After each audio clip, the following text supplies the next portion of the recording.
অহংকার করলে দুনিয়াতেই 5টি শাস্তি চলে আসে।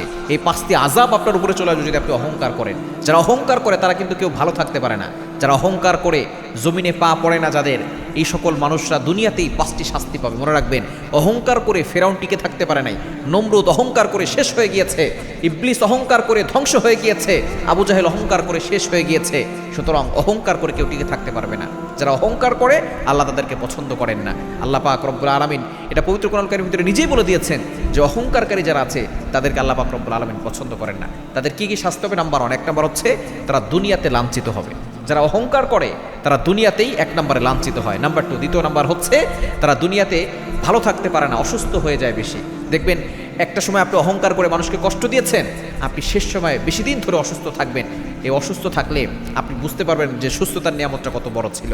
এই জন্য দ্বিতীয় নাম্বার তারা অসুস্থ হয়ে যায়, এটা আল্লাহর গজবের কারণে।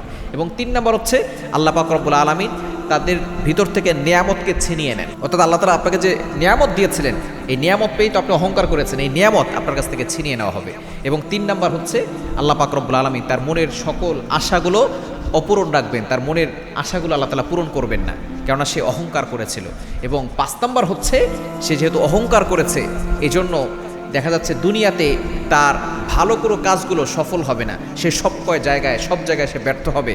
আমরা বাহ্যিক দৃষ্টিতে দেখি যে কিছু মানুষ প্রত্যেকটা কাজে সফল হচ্ছে, কিন্তু ভিতর দিয়ে দেখবেন তার মনের ভিতরে কোনো শান্তি নাই। এই শান্তি আল্লাহ তাআলা কেড়ে নেবেন এবং তাকে আল্লাহ পাক রব্বুল আলামিন ব্যর্থ হিসেবেই কবুল করবেন, কখনো তাকে আল্লাহ তাআলা সফল হতে দিবেন না। এই জন্য অহংকার কখনো করবেন না।